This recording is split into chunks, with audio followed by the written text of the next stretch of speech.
اعوذ باللہ من الشیطان الرجیم بسم اللہ الرحمن الرحیم۔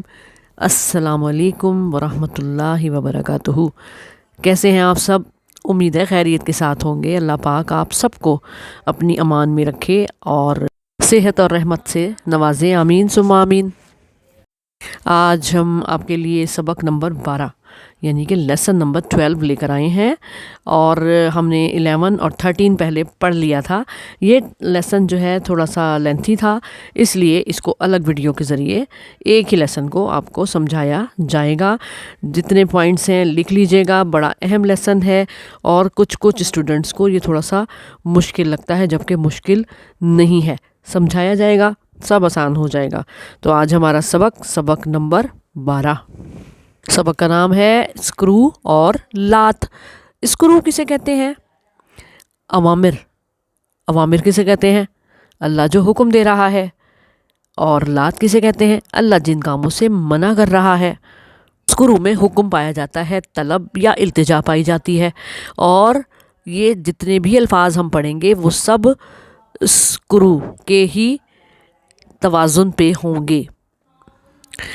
پہلے دیکھتے ہیں اسکرو۔ اس کا مطلب کیا ہے؟ کر یا کرو۔ کسی اکیلے آدمی کو ہم کوئی حکم دیتے ہیں تو کہیں گے کر، اور زیادہ لوگ ہوں گے تو کہیں گے کرو۔ اسی طرح اسکرو جو ہے یہ جمع ہے، اس کے آگے واو الف لگا ہوا نا، تو یہ جمع ہے۔ اگر اس کے آگے سے واو الف ہٹا دیں تو یہ ہو جائے گا اسکر، مطلب کر۔ اب آپ کو بات سمجھ میں آئے گی جب آپ کو الفاظ دکھائے جائیں گے۔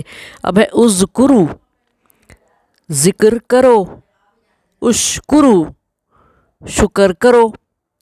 ان میں حکم، التجا اور طلب کے معنی پائے جاتے ہیں۔ حکم کیسے ہے؟ اگر کوئی بڑا اپنے چھوٹوں کو یعنی کہ اپنے ماتحت کو کہہ رہا ہے تو سمجھ جاؤ کہ اس میں حکم ہے، اور اگر کوئی ماتحت اپنے بڑے سے کچھ کہہ رہا ہے تو اس میں التجا یا طلب ہے۔ ماتحت اپنے بڑے کو حکم نہیں دیتا نا، بڑا دیتا ہے، جیسے اللہ بندوں کو حکم دیتا ہے۔ تو بات اوپر سے نیچے کی طرف جب آتی ہے تو حکم ہے، اور جب نیچے سے اوپر کی طرف بات کی جاتی ہے تو وہ طلب ہے یا التجا ہے۔ تو قرآن پاک میں جن کاموں کو کرنے کا حکم دیا گیا ہے انہیں ہم اوامر اور احکامات کہتے ہیں۔ یعنی کہ امر کیا ہوتا ہے؟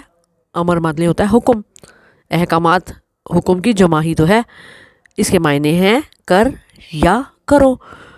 اچھا، میں اگر کوئی لفظ کہتی ہوں نا اذکر، ٹھیک، اذکر، اگر یہ واو الف نہیں لگا ہوا تو یہ سمجھ جاؤ کسی ایک بندے کو کہا جا رہا ہے، یہ ہے سنگولر، یہ واحد ہے۔ اذکر، ذکر کر۔ اب ذکر کر کے ساتھ میں کسی ایک انسان کو یہ کہہ رہی ہوں ذکر کر، تو میں یہ بھی کہہ سکتی ہوں تو ذکر کر، ہے نا؟ تو میں نے کاٹ دیا، نہیں بولا۔ اس کر سے سمجھ میں آ رہا ہے کہ کسی ایک بندے کو حکم دیا جا رہا ہے۔ اور اگر میں کہوں گی اشکر تو شکر کر، مطلب کسی ایک بندے کو کہا جا رہا ہے کہ شکر کر۔ اگر یہی بات زیادہ لوگوں کو کہنی ہے تو اشکر کی جگہ اذکرو، ذکر کرو، یاد کرو، اور اشکرو، شکر کرو۔ یہ زیادہ لوگوں کے لیے ہے، جمع ہے، جمع کے لیے استعمال ہو رہی ہے۔ ان الفاظ میں تو یا تم پوشیدہ ہے۔ اکیلے کو جب ہم بات کہتے ہیں نا تو ذکر کر، اور زیادہ لوگ ہوں گے تم ذکر کرو، ٹھیک ہے؟ لکھتے نہیں ہیں معنی میں لیکن ہمیں سمجھ میں آتی ہے۔ تو کیا پوشیدہ ہے؟ سنگولر میں تو پوشیدہ ہے، اور پلورل کے معنی میں تم پوشیدہ ہے۔ کس میں؟ اسکرو میں۔ کس میں؟ امر میں، احکام میں۔ جب ہم اللہ سے کسی چیز کو طلب کرتے ہیں، اللہ سے التجا کرتے ہیں، تو کبھی بھی جمع کا صیغہ استعمال نہیں ہوتا، کیونکہ اللہ تو واحد ہے نا، اس کی وحدانیت ہے۔ اسی لیے ہم کہتے ہیں وقنا عذاب النار، ہمیں بچا، وقی، قاف زیر قی، قو نہیں کہتے، ہمیں بچا، رب اغفر۔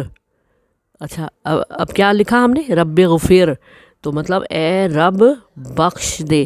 تو اللہ تو ایک ہے نا، اس لیے اللہ کے لیے ہم ہمیشہ واحد کا صیغہ استعمال کریں گے اسکرو میں، اور جمع لوگوں کے لیے ہوتی ہے، زیادہ لوگوں کے لیے۔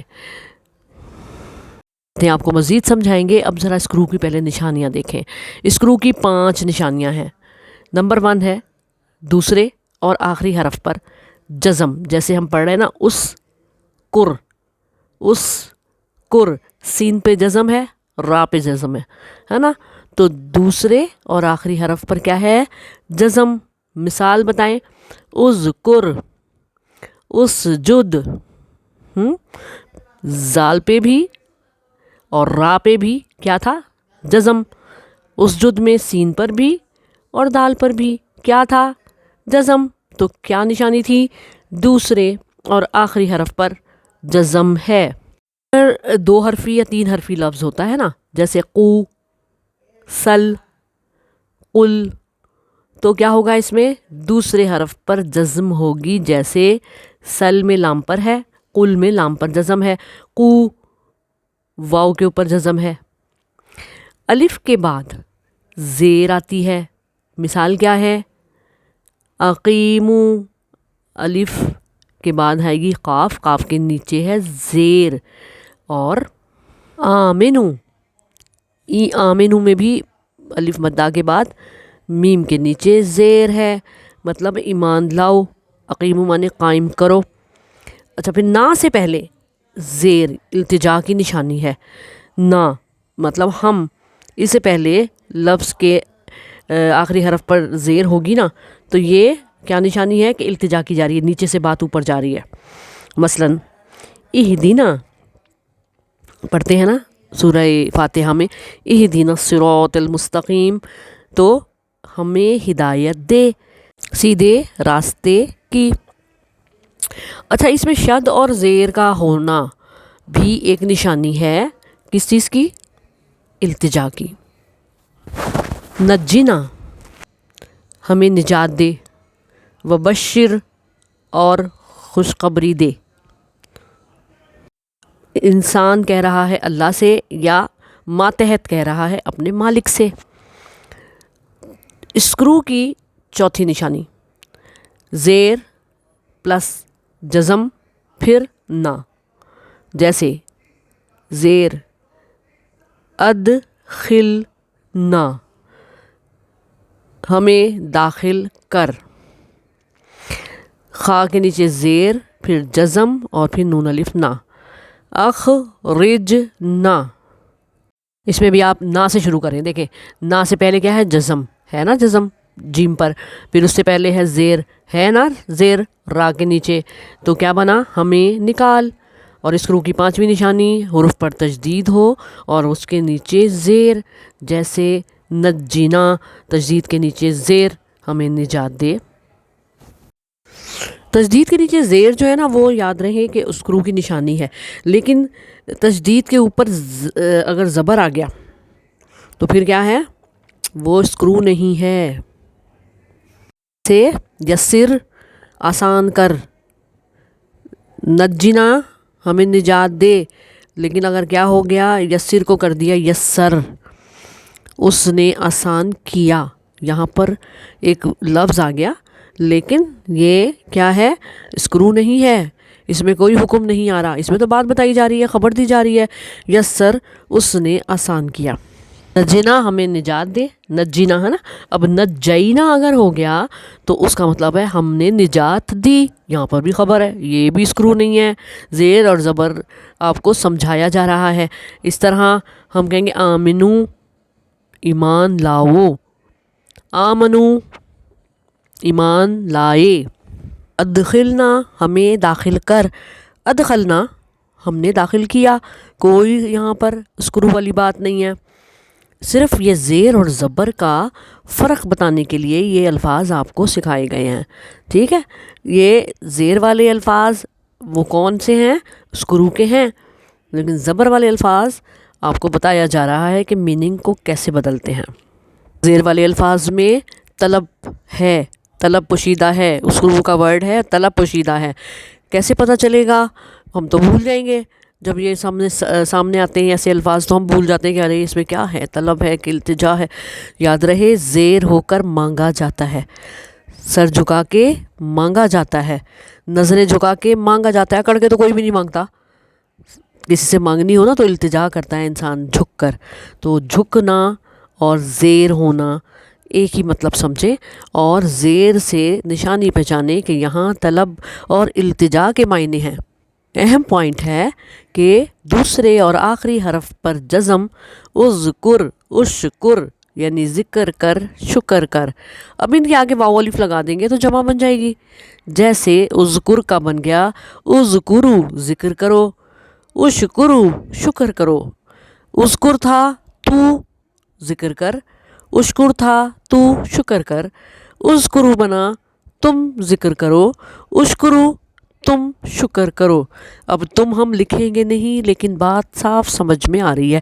کبھی کوئی آپ کو کہے نا کہ اس کا معنی یہ ہے کہ تم ذکر کرو یا تو ذکر کر، تو فوراً آپ کو پتہ چل جانا چاہیے کہ صحیح کہا جا رہا ہے کہ غلط۔ تو اس کی بات کو ہم غلط نہیں کہیں گے جو تو یا تم لگائے گا اس کو۔ اچھا، ان الفاظ کو پڑھتے وقت روانی نہیں ہوگی، ہلکا سا رک کر آگے پڑھتے ہیں۔ اس کرو س پہ بھی رکے اور را پہ بھی۔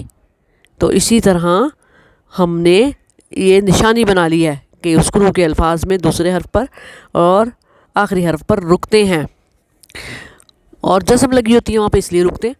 اسکرو الفاظ میں پہلے حرف پر حرکت نہیں ہوتی، اسی لیے پہلے حرف کی حرکت تیسرے حرف کی حرکت سے معلوم کی جا سکتی ہے۔ جیسے اسکرو کے الفاظ اکثر الف سے شروع ہوتے ہیں نا، تو الف پہ حرکت ہی نہیں ہوتی، تو اب الف پہ پیش لگائیں، زیر لگائیں، زبر لگائیں، کیا کریں سمجھ نہیں آتی۔ اگر تیسرے حرف پر زبر ہوگی،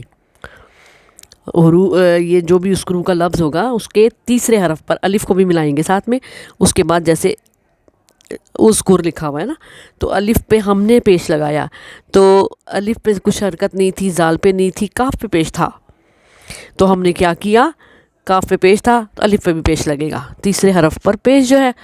اگر کاف کے اوپر زبر ہوتی تو ہم الف پہ کیا لگاتے، ہم زبر نہیں لگاتے، ہم زیر لگاتے۔ اگر کاف پہ زیر ہوتی تو پھر بھی ہم زیر لگاتے۔ الف پر یا پیش لگائیں گے جب ہم خود لگائیں گے، یا پھر زیر لگائیں گے۔ تو کیا بات سمجھ میں آئی ہے کہ اسکرو الفاظ میں پہلے حرف پر حرکت نہیں ہوتی نا، اسی لیے پہلے حرف کی حرکت کو لگانے کے لیے تیسرے حرف کی حرکت سے ہم کو معلوم کرنا ہوتا ہے۔ تیسرے حرف پر اگر زبر ہوگی تو ہم الف کے نیچے زیر لگائیں گے، زبر کبھی بھی نہیں لگائیں گے۔ تیسرے حرف پر پیش ہوگی تو الف پر پیش لگے گا، تیسرے حرف پر زیر ہوگی تو بھی الف کے نیچے زیر لگے گا، یعنی زیر ہو یا زبر الف کے نیچے زیر ہی لگنا ہے، پیش ہوگا تو پیش لگ جائے گا۔ اب دیکھیں اشرح، اس میں تیسرے حرف پر زبر ہے، ٹھیک ہے نا، الف شین را تیسرا حرف ہے تو اس پہ ہے زبر، تو پہلے حرف الف پر زیر آئے گی۔ اچھا، اور اشرا اگر تیسرے حرف پر زبر ہوگی یا زیر ہوگی تو ہم پہلے حرف پر کیا لگائیں گے، زیر ہی لگائیں گے۔ اگر تیسرے حرف پر پیش ہوگی تو پہلے حرف پر پیش لگ جائے گی۔ تھوڑی سی پریکٹس سے ہمیں سب آ جائے گا۔ اچھا دیکھیں، کمال کے حروف میں نا ہے نا، تا فیملی میں بھی نا ہے، اسکرو کے دعائیہ میں بھی نا ہے جب دعا مانگتے ہیں نا، وقینا، ادخلنا۔ اچھا، اور ہمیں کیسے پتہ چلے گا کہ یہ تا فیملی کا نا ہے یا کمال کے حروف کا نا ہے؟ تو میں نے آپ کو بتایا تھا کہ تا فیملی جو ہے وہ ہوتی ہے فاعل، ٹھیک ہے، اور اس کا ترجمہ ہوتا ہے ماضی میں، ہمیشہ حال اور ماضی اکٹھے نہیں ہو سکتے، تو اور آخری حرف بھی ہو جاتا ہے جزم والا، ٹھیک ہے، تو ساکن۔ اب یہاں پہ حرف میں دیکھیں آپ، زیر لگی ہوئی ہے، اہدینا، دال کے نیچے زیر ہے، اس کے آگے نا لکھا ہے، تو یہ کون سا نا ہے بتائیں؟ جی، یہ کمال کے حروف کا نا ہے، یہ تا فیملی کا نا نہیں ہے۔ سمجھ آ گئی نا بات؟ اچھا دیکھیں، قل، اکیلا اگر ہم کہتے ہیں قل تو وہ اسکرو ہے، اس میں الف نہیں لگے گا پہلے، وہ اسکرو ہے، اور قل یعنی مطلب کہہ۔ اگر کل تا فیملی کے ساتھ آئے گا تو اسکرو نہیں ہوگا، جیسے قل تو، قلتا، قلنا، قل تم، تو یہ کیا ہو جائے گا؟ اب کل کے ساتھ تا فیملی لگ گئی تو وہ تا فیملی فاعل ہوگی، یہ فعل ہوگا، یہاں پر اسکرو کا کام نہیں رہے گا۔ جیسے کل تو میں نے کہا، قلتا تو نے کہا، قلنا ہم نے کہا، یہاں پر کون سا اسکرو آیا؟ اسکرو والی تو بات ہی نہیں، نہ کوئی حکم ہے، نہ کوئی طلب ہے، نہ کوئی التجا ہے۔ اسکرو حال کے لیے استعمال ہوتا ہے، اس لیے ماضی کا کوئی لفظ اسکرو کے ساتھ نہیں جڑتا۔ حال اور ماضی اکٹھے تو نہیں آ سکتے، آپ کو بتایا نا کہ جب ہم تا فیملی کو لگاتے ہیں تو تا فیملی کیا ہے؟ فاعل ہے، اور وہ فاعل جو کہ ماضی کے ساتھ جڑتا ہے۔ تو یہاں پر ہم نے نہ لگایا تو یہ نہ جو ہے وہ کمال کے حروف کا نہ ہے۔ اہم پوائنٹس اس کے دیکھتے ہیں کہ اسکرو کے دوسرے اور آخری حرف پر جزم ہوتی ہے، جس کی وجہ سے اسے رک رک کر پڑھا جاتا ہے، جیسے اس سین پہ رکے، کرو، کر، اگر کر کہیں گے تو را پہ رکے، اور قل، قم، سل، یہ سب دو حرفی الفاظ ہیں، واحد ہیں، اور ان میں دوسرا حرف ساکن ہوتا ہے، جو کہ اسکرو والے الفاظ کی دوسری نشانی بھی ہے، دوسرا حرف ساکن۔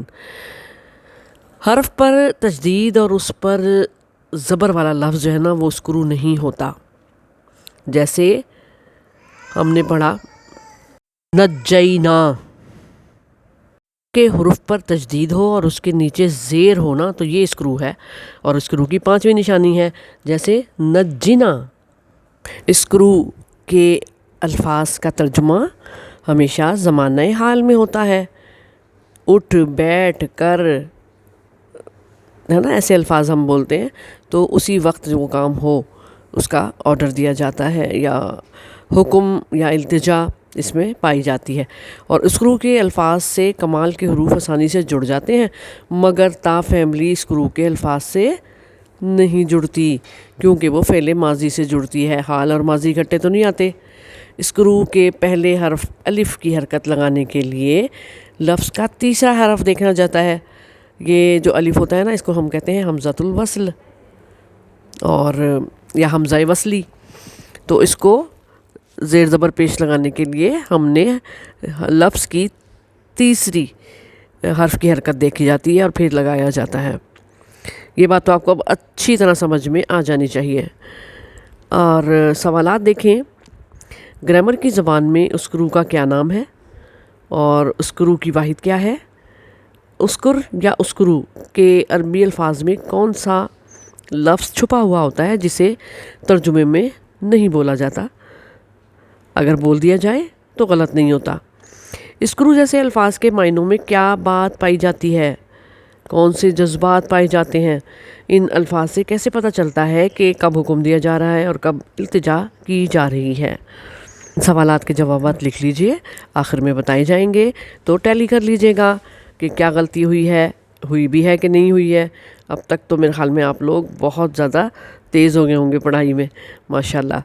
دیکھیں جی، اب اگلا اس کا جو اسکرو والے سبق کا حصہ ہے نا، لات، وہ آ گیا ہے۔ پہلے تھا اسکرو کرو، اب ہے لات، مت کر، مت کرو۔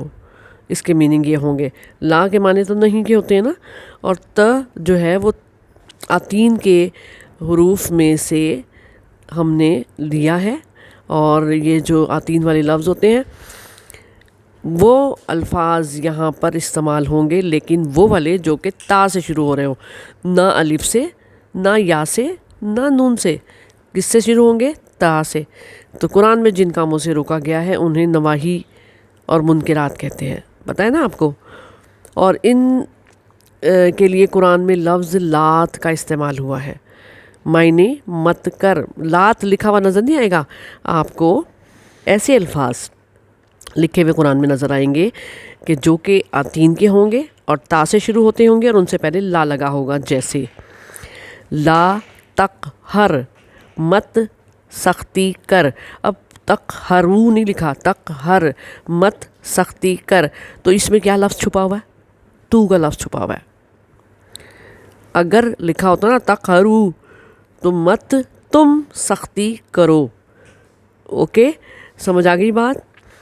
مت سختی کر، ہرگز سختی نہ کر، اس کی میننگ میں یہ آتا ہے. اور مت تو سختی کر یہ بھی لکھا جا سکتا ہے. اگر ان میں سے تو کا لفظ استعمال کوئی کرتا ہے تو بھی ٹھیک ہے، نہیں کرتا پھر بھی ٹھیک ہے. اس میں ہم نے کوئی پریشانی کا مظاہرہ نہیں کرنا، یہ نہیں سوچنا کہ اب یہ کیا کروں، کسی بچے نے اگر ایسے بتا دیا ہے تو صحیح ہے یا غلط ہے. بالکل ٹھیک ہے وہ بھی. مت کر، مت تو کر، یہ سختی سے منع کرنے کے لیے مت کا لفظ استعمال ہوا ہے، ورنہ لا کا مطلب تو نہیں کا ہوتا ہے نا. تو کیا بات سمجھ میں آئی کہ لات لفظ جو ہے لا منے نہیں کے یا مت کے، اور ت جو ہے وہ آتین کے ساتھ وہ استعمال ہوگا، اور آتین کا لفظ تا سے شروع ہوگا. اسی لیے لا کو اور آتین کے تا والے حرف کا پہلا حرف لیا ت، تو بن گیا لات. اس کا مطلب کیا بنا؟ نواہی اور منکرات جو کہ اللہ پاک نے کام کرنے سے منع کیا ہے، ان کو اس کورس میں لات کا نام دیا گیا ہے، اور جن کاموں کو کرنے کا حکم دیا ہے ان کو اسکرو کا نام دیا گیا ہے. بات سمجھ میں آ گئی؟ اوکے، اب آپ کو سوالات کے جوابات دکھائے جا رہے ہیں، ٹیلی کر لیجئے. گرامر کی زبان میں اسکرو کا نام کیا ہے؟ جی، اوامر و احکامات ہے. اسکرو کا واحد ہے اسکر، اور اسکر میں لفظ تو اور اسکرو میں لفظ تم چھپا ہوتا ہے، جس کو کہ ترجمے میں نہیں بولا جاتا لیکن سمجھا خوب جا سکتا ہے. اسکرو جیسے الفاظ کے مطلب میں حکم، طلب یا التجا پائی جاتی ہے. جب بات اوپر سے نیچے آ رہی ہو تو حکم ہے. کیسے پتہ چلے گا حکم کہاں ہے اور طلب کہاں ہے؟ تو جب بات اوپر سے نیچے آ رہی ہو تو حکم ہے، اور جب بات نیچے سے اوپر جا رہی ہو تو التجا ہوتی ہے. ایک سوال اور ذہن میں آتا ہے کہ اسکرو را واو الف ہے نا، تو یہ اسکرو را پہ شروع لگ گیا اور واو الف کا اضافہ ہو گیا. یہ تو 3 زبر والے میں بھی تھا نا جمع بنانے کا طریقہ. تو کیسے پتہ چلے گا کہ یہ اسکرو کی جمع ہے یا 3 زبر والے کی جمع ہے؟ تو 3 زبر والے کی جمع میں تو لازماً جو پہلا حرف ہوگا اس کے اوپر زبر ہوگی، لیکن یہاں پر عموماً آپ کو اسکرو میں حمزہ وصلی نظر آئے گا پہلا حرف، اور اس پہ ہم نے خود زیر زبر پیش لگانی ہوگی لفظ کے تیسرے حرف کی حرکت کو دیکھ کر. اور عموماً اس میں پیش زیر ہوتی ہے، اور الف پر ہم زبر خود نہیں لگاتے حمزہ وصلی پر. کیوں کہ اگر آلریڈی لگی ہوتی ہے زبر تو پھر ہم اس کو زبر پڑھتے ہیں. اگر ہم خود لگائیں تو یا پیش لگے گی یا زیر لگے گی. یہ اسکرو کے حمزہ وصلی کی بات ہو رہی ہے. یہ بات بھی اچھی طرح پلے سے باندھ لیں تاکہ آپ کی غلطی کی گنجائش نہ رہے. لات کا آپ کو سمجھ میں آ گیا کہ لا لگے گا اور اس کے ساتھ آتین کے تا سے بننے والے الفاظ ہوں گے، جیسے تقہر، تنہر، لا تشرکو، لا تحزنو، لا تقنطو. ایسے الفاظ آپ کو ملتے ہیں. معنی کیا ہوتے ہیں؟ اللہ پاک نے ان کاموں کو کرنے سے منع کیا ہے، نواہی اور منکرات کہلاتے ہیں. ٹھیک ہے، سبق آپ کو سمجھ میں آ گیا ہوگا. آیات آپ میری دوسری ویڈیوز میں اچھی طریقے سے دیکھ سکتے ہیں. یہاں پر صرف آپ کو سبق کی باریکیاں بتائی جاتی ہیں، نہ کہ آیات کا ترجمہ. وہ ترجمہ سیکھنے کے لیے آپ میری دوسری ویڈیوز کو ملاحظہ کر سکتے ہیں. تو انشاءاللہ تعالی اگلی ویڈیو کے ساتھ پھر حاضر ہوں گی. اور اس میں اگر آپ کو اب کوئی مسئلہ ہو، کوئی پریشانی، کوئی چیز پوچھنی ہو تو کامنٹس باکس میں پوچھ سکتے ہیں. اور خود بھی دیکھیے، اپنے پیاروں کو بھی یہ ویڈیوز بھیجیے تاکہ وہ گھر بیٹھے آسانی کے ساتھ وداؤٹ گرامر قرآن پاک کو سیکھ سکیں. اب اگلی ویڈیو تک کے لیے طاہرہ رضوان کو اجازت دیجیے. پیاری پیاری سی سلائیڈز کے ساتھ پھر حاضر ہوں گے انشاءاللہ تعالی. اللہ حافظ و ناصر.